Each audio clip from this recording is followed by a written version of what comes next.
Assalamualaikum class. As we already mentioned in our previous lecture that today's topic of discussion is a relation and its type.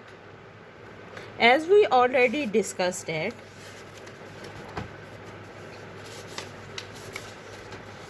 Cartesian product, let's revise the definition first. Let S and T be a sets. The Cartesian product of S and T denoted by S cross T or S product T is the set of all ordered pair such as where first element belongs to first set and second element belongs to second set, right? This is the definition of a Cartesian product, and we discussed briefly that the subset of Cartesian product A cross B, मतलब हमारे पास अगर कोई S cross T Cartesian product है तो जो उसका subset होगा A cross B वो हमारे पास रिलेशन कहलाएगा, right? Now discuss this definition in detail. Let I have two sets A and B, ठीक? देन द रिलेशन और we can say binary relation. Relation या बाइनरी रिलेशन दोनों तौर पे इसको कह सकते हैं. From A to B is a subset of A cross B. Here A cross B is a Cartesian product, right? So suppose R is a relation from A to B. अब अगर मैं R को relation suppose करी हूँ तो इसका definitely ये मतलब है कि इस वक्त जो है R जो है वो बेसिकली सबसेट है A क्रॉस B का, ठीक? यहाँ मैंने प्रॉपर सबसेट की नोटेशन इस्तेमाल की है, इम्प्रॉपर सबसेट भी हो सकता है, पॉसिबिलिटी है. ओके जी. Then R is a set of ordered pair. Okay जी, हम लोगों ने अभी कार्टेशियन प्रोडक्ट में कहा था कि जो कार्टेशियन प्रोडक्ट्स के एलिमेंट्स होते हैं वो ऑर्डर्ड पेयर की शक्ल में होते हैं. अभी जब हमने डेफिनेशन रिवाइज की थी तो हमने उसमें देखा था, लेट्स सी, कि S cross T Cartesian products के जो एलिमेंट्स हैं वो हमेशा ऑर्डर्ड पेयर की शक्ल में होते हैं, जिसमें पहला एलिमेंट एक्स से पहला एलिमेंट जो है वो पहले सेट से बिलोंग करता है और दूसरा एलिमेंट दूसरे सेट से बिलोंग करता है, ठीक? क्योंकि आर जो है वो कार्टेशियन प्रोडक्ट का सबसेट है, इसलिए जो आर के एलिमेंट्स होंगे वो भी ऑर्डर्ड पेयर की शक्ल में होंगे, पहली बात, सही. और वही तरीका कि पहला एलिमेंट जो है वो पहले सेट से बिलोंग करेगा, दूसरा एलिमेंट जो है वो दूसरे सेट से बिलोंग करेगा, सही. सो बेसिकली रिलेशन हमारे पास क्या है, किसी भी कार्टेशियन प्रोडक्ट में से अगर कोई सबसेट उठा के उसका एक सेट बन जाता है, सही, वो हमारे पास रिलेशन कहलाता है, राइट? ओके जी. नेक्स्ट, अब रिलेशन में दो ही पॉसिबिलिटीज़ हो सकती हैं, ठीक? या तो ऑर्डर्ड पेयर रिलेशन से बिलोंग करेगा, सही. इसको हम लोग कहते हैं A is R related to B. R because relation name हमने R रखा हुआ था, अगर हम K रिलेशन नेम रखते हैं तो यहाँ पे आ जाएगा A is K related to B, सही. और इस तरह से भी नोटेशन लिखी जाती है A R B. It's mean A B belongs to the relation capital R, right? So दो पॉसिबिलिटी हैं, आइदर इट्स बिलोंग और इट डजंट बिलोंग, सही. अगर डज नॉट बिलोंग करेगा तो वर्डिंग पॉइंट ऑफ व्यू से A is not R related to B और notation wise A R cross B, right? Okay जी. Next, if A cross B is a Cartesian product, if A cross A is a Cartesian product, mean last time जो हम लोग Cartesian product ले रहे थे वो दो डिफरेंट सेट्स के दरमियान कार्टेशियन प्रोडक्ट था. अगर मैं सेम सेट के दरमियान कार्टेशियन प्रोडक्ट लेती हूँ, इसको नॉर्मली A क्रॉस A को कार्टेशियन लैंग्वेज में इस तरह से भी लिखा जाता है, स्क्वायर के तौर पे, सही. इफ़ A क्रॉस A का कार्टेशियन प्रोडक्ट लेती हूँ तो उस पर उसका जो सबसेट रिलेशन का बनेगा उसको हम बेसिकली इस तरह से रीड आउट करेंगे, R is a relation on A, ठीक. Now we have a single set, so relation is also single, ठीक. ओके जी. नेक्स्ट हमारे पास आर को मैथमेटिकली तौर पे इस तरह से डोनेट करते हैं. Here are is a set of ordered pair where a belongs to set A and small b belongs to set B. Now domain और रेंज रिलेशन की देखी जाए तो जो फर्स्ट एलिमेंट्स होंगे ऑर्डर्ड पेयर का, फर्स्ट एलिमेंट होगा वो हमेशा डोमेन ऑफ आर को शो करेगा, और जो फर्स्ट एलिमेंट के जो ऑर्डर्ड पेयर के सेकंड एलिमेंट होंगे वो हमारे पास रेंज को डोनेट करेंगे। सही, आर में जितने भी ऑर्डर्ड पेयर आते हैं उसके हमेशा फर्स्ट एलिमेंट जो है वो डोमेन को शो करेगा, और जो सेकंड एलिमेंट है वो रेंज को शो करेगा। राइट, ओके जी, एग्जांपल देख लेते हैं। मेरे पास दो सेट हैं इस वक्त, A 1 2 3 और B XYZ। ठीक, उस पर एक रिलेशन डिफाइन है हमारे पास। ठीक, उस रिलेशन में 3 ऑर्डर्ड पेयर पाए जाते हैं, 1Y 1Z 3Y। ठीक, अगर जी हम लोगों ने ये शो करना है कि क्या यहाँ पे क्लेम किया हुआ है कि R जो है वो रिलेशन है A to B का। हम लोगों ने ये चेक करना है कि क्या ये बात सही है कि नहीं। ठीक, क्योंकि मेरे पास A और B था, मैंने उसका सबसे पहले कार्टीजियन प्रोडक्ट बना लिया। कार्टीजियन प्रोडक्ट हमेशा सारे एलिमेंट्स के लिए बनते हैं। ठीक, सो मैंने एक दफ़ा A का पहला एलिमेंट लिया 1, और उसके साथ सारे B के एलिमेंट्स का पेयर ऑर्डर्ड पेयर बनाया, देन 2 XYZ, देन 3 XYZ। ये मेरे पास कंप्लीट सेट है कार्टीजियन प्रोडक्ट का। ठीक, उसमें से अब जो गिवन रिलेशन थी मैंने वो राइट डाउन की है। सही, जो हम लोगों को दी हुई थी 1Y 1Z और 3Y। और तुम लोग इजीली देख सकते हो कि यहाँ पे 1Y जो है वो A क्रॉस B में यहाँ पे बिलोंग करता है, 1Z ये रहा, 3Y ये रहा। सही, R के एलिमेंट्स जो हैं तीनों के तीनों एलिमेंट A क्रॉस B में बिलोंग करते हैं, which implies that R is a subset of A cross B। सही, और अगर R जो है वो A क्रॉस B का सबसेट है तो by definition R is a relation from A to B। सही, अगे जी अगली बात अगर हम करें तो नोटेशन वाइज हम इन ऑर्डर्ड पेयर को इस तरह से लिख सकते हैं 1RY 1ZY 3RY। ठीक, इसी तरह से मैं ये भी लिख सकती हूँ 1RX does not a relation. सही, जो हम लोगों ने बिलोंगिंग और नॉट बिलोंगिंग वाली पॉइंट अभी पढ़ा था ये उससे। अगर बिलोंग करेगा तो इस तरह से लिखा जाता है, नहीं बिलोंग करता तो 1 does not belongs to R to X, मतलब 1 is not R related to X। ठीक, इसी तरह से बाकी एलिमेंट्स के लिए भी लिखा जा सकता है, for example 2R' and so on. ठीक, ओके जी, डोमेन के बारे में हम लोगों ने कहा था कि जितने भी ऑर्डर्ड पेयर होंगे उसका जो पहला एलिमेंट होगा वो डोमेन को शो करेगा। ठीक, सो यहाँ पे क्या है 1,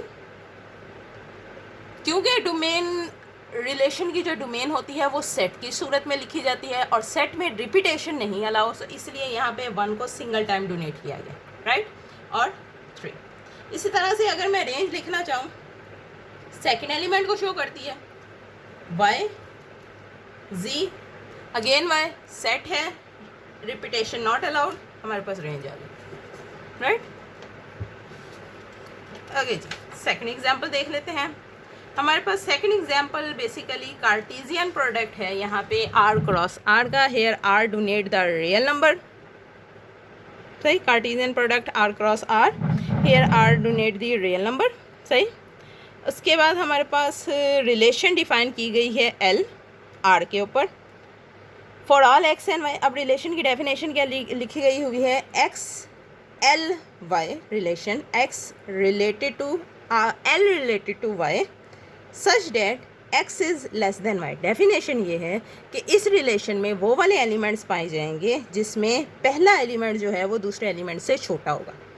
सही, जिसमें ऐसे ऑर्डर्ड पेयर इस L में ऐसे ऑर्डर्ड पेयर एग्जिस्ट करेंगे where X is less than Y।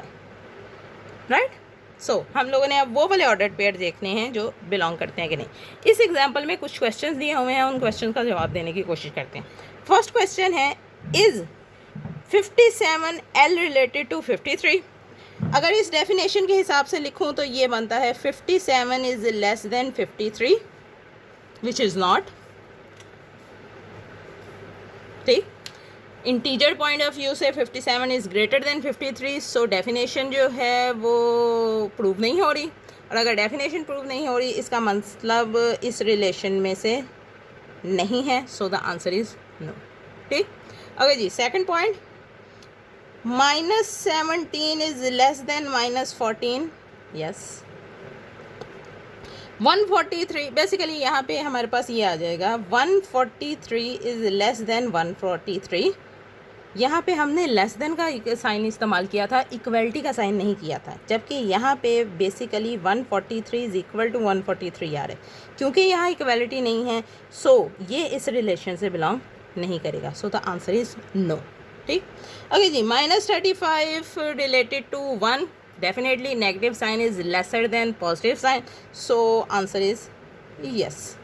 Okay जी, नेक्स्ट उन लोगों ने हमें कहा हुआ है कि draw the graph of L as a subset of R cross R. सही, ग्राफ ड्रा करने से पहले मुझे आर क्रॉस आर का ग्राफ चाहिए सबसे पहले। सही, आर क्रॉस आर के पॉइंट ऑफ व्यू से जो तुम लोग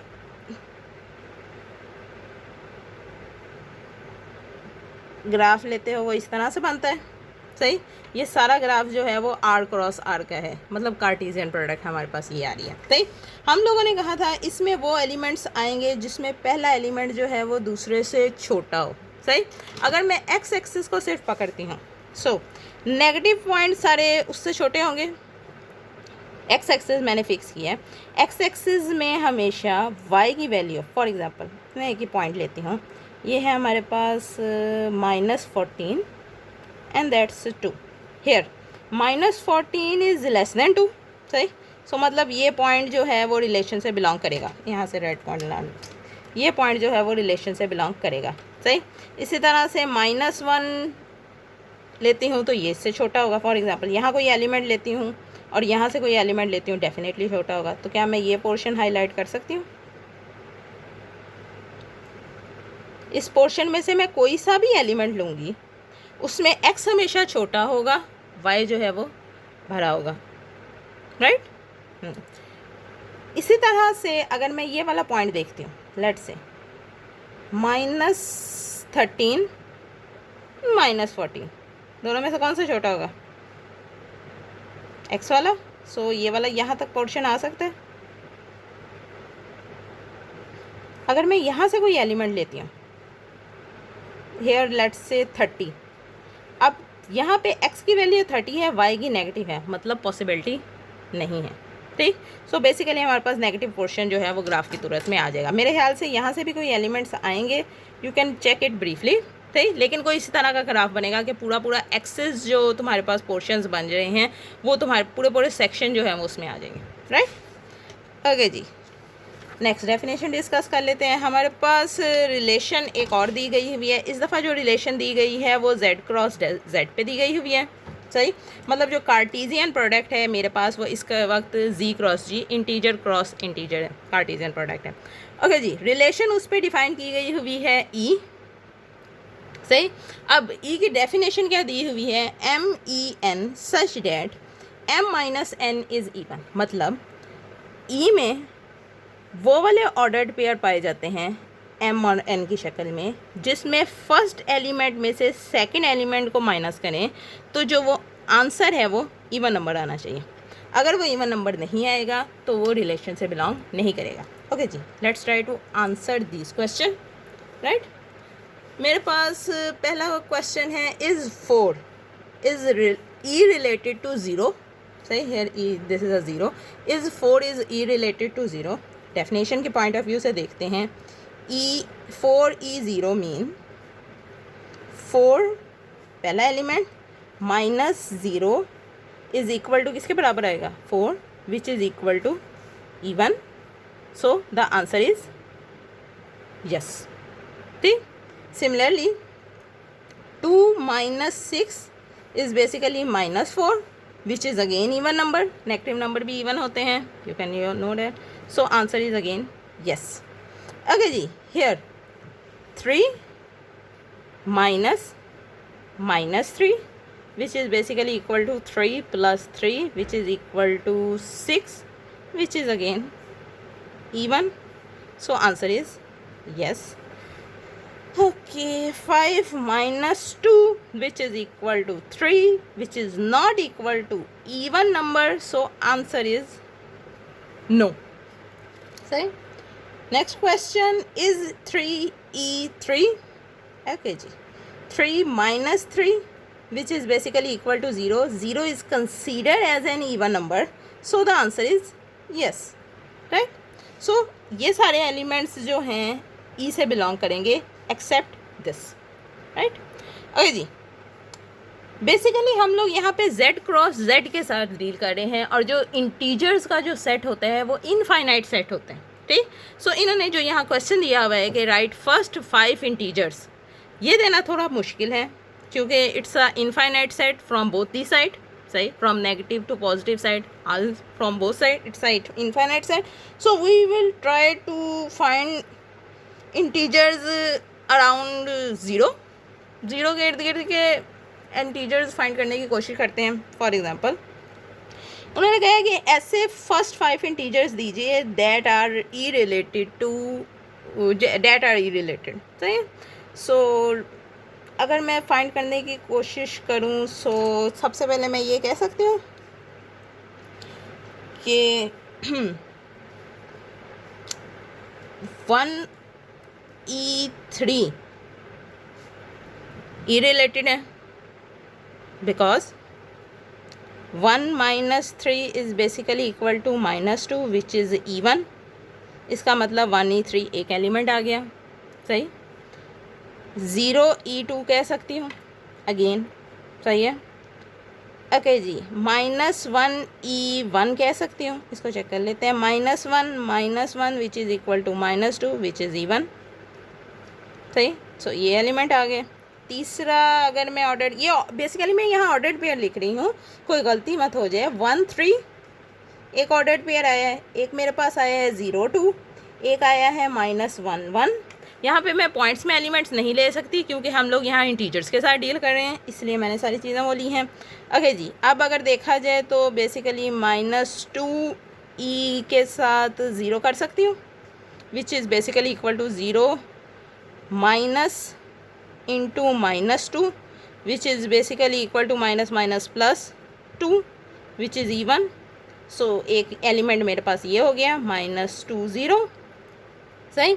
और अगर इसी तरह से कंटिन्यू करना चाहूँ तो मैं -3e-1 कह सकती हूँ which is basically equal to -3 minus sign definition की वजह से -1 which is basically equal to -3 +1 which is equal to -2 again even, which shows that -3 -1 also belongs to E। So हम लोगों ने यहाँ पे अपने तौर पे 5 डिफरेंट इंटीजर्स दे दी हैं जो कि इस रिलेशन 5 डिफरेंट सेट्स दे दी हैं जो कि ई रिलेटेड है, सही। ओके जी, ओके नेक्स्ट क्वेश्चन है हमारे पास, prove that if n is a odd number, right, then n E related to 1, right. Check कर लेते हैं। ओके हियर हमारे पास इसका ये प्रूफ है, सॉरी लेट मी। ओके जी, ये मेरे पास प्रूफ है if n is odd then n is E related to 1, ठीक। ओके जी, अगर n ऑड है then we can represent n as 2k + 1, सही। अगर n ऑड है तो हम n के लिए ये डेफिनेशन ऑफ इंटीजर जो है वो इस्तेमाल कर सकते हैं। Here k is the integer, सही। फॉर एग्जांपल अगर तुम चेक करना चाहो, अगर मैं 3 लेती हूँ n को, सो बेसिकली वो हमारे पास कुछ इस तरह से लिखा जाएगा, here k is equal to, सही, 2 + 1 which is equal to 3। So ये डेफिनेशन जो है वो हर इंटीजर के लिए होल्ड करेगी, सही। n मेरे पास ऑड है और n की मैंने ये डेफिनेशन दी, सही, रिप्रेजेंट की। ओके जी, अब ई रिलेटेड की जो डेफिनेशन हम लोगों ने लास्ट टाइम अभी लिखी हुई थी कि n e, बेसिकली ये डेफिनेशन थी m n e में ऑर्डर्ड पेयर पाए जाएंगे m n such that m - n is equal to even, right. इस हिसाब से अगर ये डेफिनेशन यहाँ लगाती हूँ तो NE1 is basically n - 1 equal to even होना चाहिए, सही। अरे जी, मेरे पास n की वैल्यू है, n की वैल्यू मैं इस जगह पे पुट कर सकती हूँ, तो 2k + 1 - 1 इक्वल टू इवन। ये दोनों आपस में कैंसिल हो रहे हैं, we have 2k is equal to even. k के बारे में हम लोगों ने कहा था कि k इज़ एनी इंटीजर, सही। और k जो है क्योंकि मल्टीपल ऑफ 2 का है, कोई सा भी इंटीजर लो, अगर वो मल्टीपल ऑफ 2 है तो वो हमेशा इवन नंबर होगा, सही। सो लेफ्ट हैंड साइड और राइट हैंड साइड इक्वल आ गई, मतलब 2k के बारे में मुझे कोई डाउट नहीं कि वो इवन नंबर है कि नहीं। सो क्योंकि वो इवन है, इसका ये मतलब है कि n इवन, कि n जो है, जो कि ऑड नंबर है, इज़ ई रिलेटेड टू 1, मतलब n1 जो है बिलोंग करता है e से if n is equal to odd, right. अरे जी, अभी तक के लिए इतना ही। नेक्स्ट वीडियो में हम लोग inverse of a relation discuss करेंगे। Thank you for today. अल्लाह हाफिज़।